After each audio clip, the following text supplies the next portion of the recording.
Oke guys, kembali lagi dengan saya Alvestin di Akademi Crypto. Jadi kita udah masuk modul yang bagian keempat ya. Jadi setelah teman-teman menyelesaikan 1, 2, 3 di sesi keempat ini, kita akan membahas ya mengenai cara melakukan trigger analysis. Oke, langsung aja. Oke, jadi apa sih trigger analysis teman-teman? Jadi trigger analysis itu merupakan suatu analisa untuk mencari pemicu. Guna teman-teman melakukan analisa ya untuk masuk trade ya, entah itu buy, entah itu sell. Jadi pemicu ya seperti ini, seperti terdengar seperti bom, karena ada triggernya, ada sesuatu yang membuat teman-teman, oke, masuk sekarang. Itu adalah trigger. Jadi setelah analisa ya, analisa itu yang paling base ya, paling dasar ya, cari trend, kemudian teman-teman lihat areanya di mana, kemudian patternnya apa. Baru yang menuntut ke atas ya, semakin ada hal kecil yang membuat teman-teman ini mantap saat itu juga ya, detik itu juga untuk mengeksekusi dari trade. Nah, kemudian trigger analysis teman-teman ini ada dua. Ada dua itu apa aja kak ya? Satu, candlestick pattern.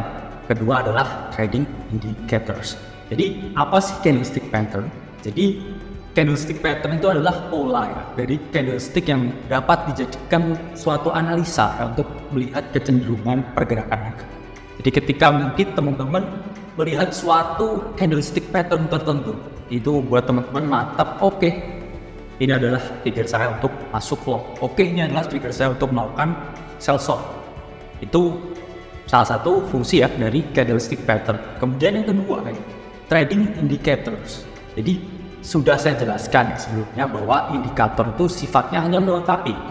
Namun di sini juga dijelaskan bahwa indikator itu bisa dijadikan salah satu ya sumber untuk melakukan trigger analysis. Jadi indikator itu apa sih kak? Ya, indikator itu adalah kumpulan data statistik ya teman-teman yang diramu dan divisualisasikan ke dalam suatu tools yang nanti tools itu akan teman-teman gunakan. Ya karena ada istilah data statistik ini berarti data yang masa lalu, data primer dari yang berarti kan tanpa ada ramuan data itu kita bisa ya kak lihat sendiri ya, karena kan kalian juga lihat harga-harga sebelumnya, makanya lihat pakai mata ya, lihat price action itu biar bisa melihat arah tanpa ada bantuan. Namun di sini sifatnya indikator itu membantu ya, seperti cherry ya di atas sebuah cake yang beli itu menjadi suatu pemanis. Nah, kita langsung ngomongin ya ke candlestick pattern. Pertama kita bahas ya bullish candlestick pattern. Yang suka button, pencinta button ini kita bahas dulu ya di bullish candlestick pattern. Yaitu pola ya, bentuk candlestick yang dapat dijadikan suatu dasar teman-teman mengambil analisa buy atau low. Oke. Jadi ketika teman-teman sudah punya bias ya, area untuk buy dan long, kemudian teman-teman juga sudah ketemu patternnya, baru kita lihat candlestick pattern. Biasanya candlestick pattern ini saya lihatnya di M15 biasanya. Kenapa kok M15 kak? Karena M15 itu saya bilang yang paling ideal, bukan yang paling besar ya. Harian itu, kemudian H4, kemudian H1 itu time frame yang menurut saya cukup besar. Tapi kalau M15 ini juga pas ya, nggak terlalu kecil. Kalau lebih kecil kan ada 5 menit. Tapi menurut saya 15 menit itu yang paling ideal. Nah, pertama ada hammer ya. Hammer itu apa? Hammer itu adalah suatu candlestick yang berbentuk seperti palu. Ini kan seperti palu ya, seperti yang biasanya dipegang untuk memukul. Maka dari itu analoginya seperti ketika teman-teman ini main di gas station misalkan ya. Itu kan teman-teman ada yang permainan yang memukul suatu lonceng atau memukul suatu tombol ya, kemudian bolanya naik ke atas. Ini sama ya. Jadi ketika teman-teman melihat bullish hammer itu dasarnya harga itu mau dipang ke atas ya, karena dia menonjol ya, dan dia bisa ya teman-teman pukul ya untuk naik ke atas. Analoginya seperti itu. Kita lihat contohnya. Ini di sini ada hammer ya, bullish hammer. Jadi dijadikan trigger untuk melakukan buy or long pada H4 dari Bitcoin. Di Bitcoin H4-nya ya ada hammer bullish, oke. Apa yang terjadi selanjutnya? Harga dipalu ke atas, terbang. Analoginya gitu ya. Ada yang state, oke, consolidation move, kemudian ada yang bawa palu, pukul. Apa yang terjadi? Dia melompat ke. Nah, kemudian yang kedua ini inverted hammer. Ini juga bullish, teman-teman. Ini adalah salah satu bullish candlestick pattern. Yang mana di sini bentuknya kayak palu, tapi palu yang kebalik ya. Mungkin ini palu yang udah pakai mukul ya, ini diturunin ke bawah ya. Kan biasanya kan dia gantungnya ke bawah gini. Tapi dia juga tetap bisa mempengaruhi mungkin karena berat ya palunya. Jadi turun gini, harga juga tetap naik meskipun dia adalah hammer yang terbalik.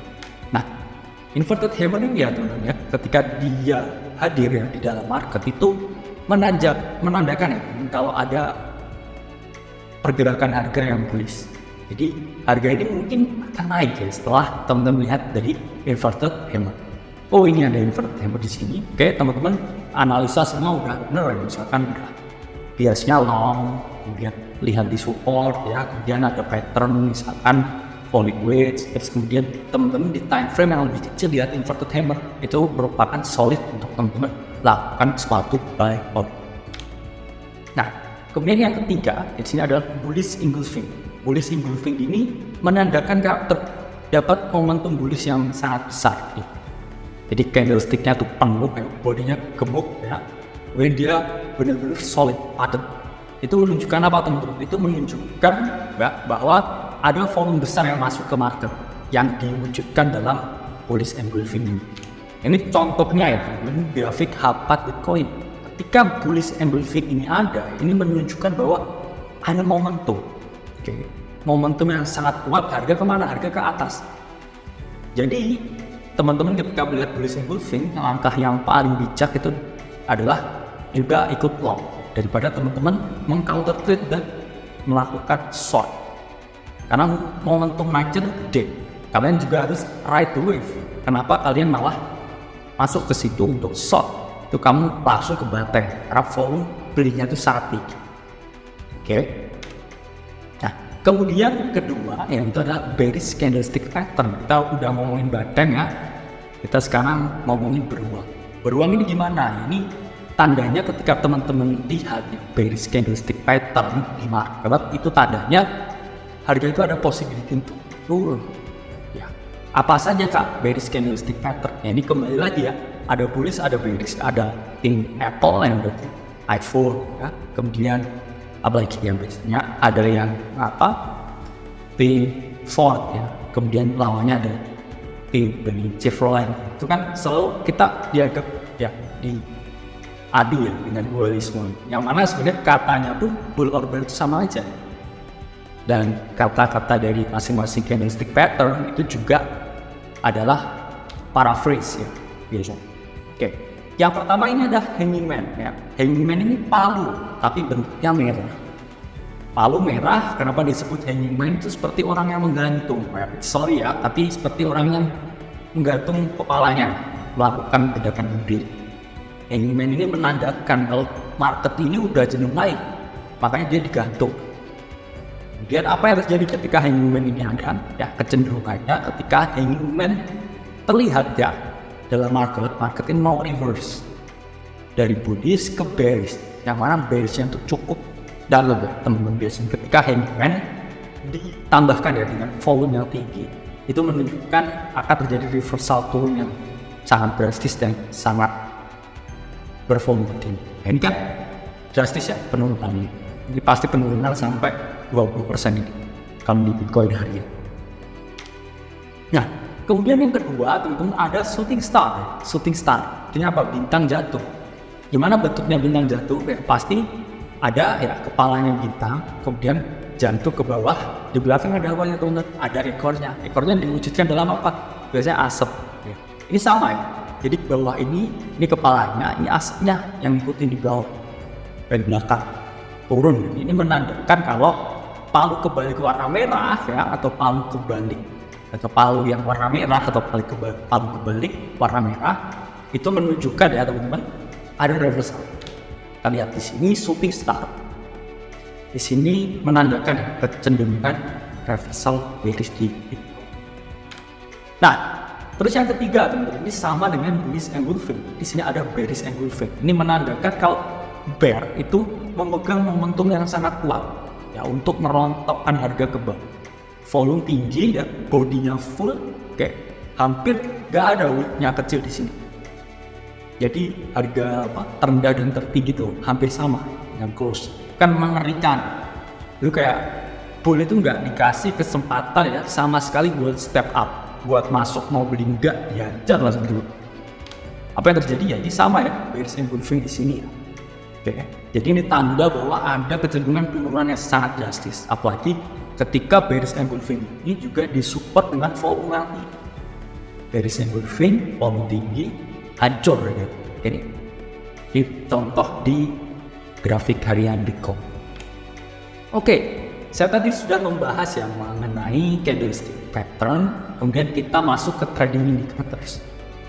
Ya, jadi trading indicators ini pelengkap aja ya, cuman bisa teman-teman jadikan suatu trigger untuk memicu teman-teman masuk ke dalam suatu posisi, entah itu buy or long atau sell or sold. Nah, pada dasarnya sebelum kita ngomongin ke indikator, saya pengen jelasin bahwa indikator itu ada 3 jenis teman-teman. Itu adalah trend indicators, kemudian oscillator indicators, dan terakhir adalah volume indicator. Nah, trend indicators ini apa? Jadi trend yang digunakan untuk menunjukkan kita ini ada di fase apa ya, leading trendnya apa. Entah itu bullish kah, bearish kah, atau mungkin side. Ya ini saya sudah menjelaskan banyak sekali di slide-slide di modul sebelum. Mungkin kita langsung ke jenisnya saja. Saya sering pakai yang dalam average, Bollinger Band, dan super trend. Untuk trend indicators yang lain nanti akan saya jelaskan di modul selanjutnya. Nah, ini teman-teman pasti sudah paham ya. Oke, saya next. Nah, kemudian oscillator indicators ini apakah? Ini adalah indikator yang digunakan untuk mengetahui ya, titik paling bawah dan titik paling atas dari suatu harga. Biasanya titik yang mana menunjukkan ya jenuh jual dan juga jenuh beli. Kalau di bawah itu dia udah jenuh jual, tandanya apa? Dia mungkin akan naik ke atas. Kalau udah di atas biasanya jenuh beli, tandanya dia mungkin ya akan jatuh ke bawah. Itulah fungsi oscillator. Nah, ada beberapa oscillator. Pertama itu adalah RSI, yaitu Relative Strength Index. Ini merupakan oscillator yang paling sering dan paling umum digunakan. Jadi teman-teman bisa melihat ya, di area bawah ini adalah area oversold, di atasnya adalah overbought. Kemudian kedua ya, ada MACD. Ya, MACD ini fungsinya untuk melihat ya volume, ya histogram volume, dan juga cross. Cross itu tujuannya apa? Ketika dia udah cross ya, ini menunjukkan momentum dia itu mau naik ke atas. Kemudian ini yang sering saya pakai adalah stokastik ya. Stokastik ya, biasanya saya pakai setting 533 karena dia sudah terbukti responsif di pasar itu. Saya sudah pakai bertahun-tahun. Jadi ketika dia di area yang oversold, kemudian dia cross, menunjukkan harga itu bakal ngepump naik gila-gilaan ke atas. Tapi kalau dia udah di atas, dia apa? Overbought, dan kemudian dia cross down ke bawah, itu dia udah jenuh. Yang mungkin turun ya, harga turun, kemudian osilator pun turun ya, ke area yang oversold lagi, kemudian baru dia cross up dan ini analisa yang sangat mudah. Nah, kemudian ketiga ya, ini adalah volume indicators. Apa itu volume indicators ya? Volume indicators itu adalah volume yang menunjukkan berapa banyak ya partisipasi pasar yang ada di dalamnya. Jadi volume indicators ini teman-teman bisa jadikan untuk melihat apakah breakout itu valid atau tidak. Jadi ketika misalkan harga ya berkonsolidasi kemudian dia breakout pada level tertentu, namun dia tidak didukung oleh volume, itu akan berarti dia memiliki kecenderungan untuk false breakout. Jadi breakout yang salah terus dia turun. Tapi kalau dia breakout ke atas dan juga volume juga breakout, itu tandanya adalah valid breakout. Volume itu menunjukkan apa? Itu kalau harganya naik tapi nggak ada volume, sebenarnya nggak ada yang partisipasi di dalam market itu. Berarti yang naiknya siapa kak? Ya 1-2 orang yang goreng harga, jadi harga dinaikkan dulu, oke, dibunuh semua, dilikuidasi masuk ya, baru kemudian harga dibagi. Lalu, tapi harga yang dengan volume ya, itu breakout naik, itu berarti semua orang berpartisipasi di situ. Retail masuk, smart money masuk, wheels juga masuk. Nah, ini ada beberapa oscillator, ya. Satu OB, on balance volume. Ini dia menunjukkan tingkat partisipasi ya, dalam volume yang dimana digambarkan ke dalam guys. Kemudian ada volume gains. Nanti akan saya jelaskan di modul selanjutnya mengenai gimana.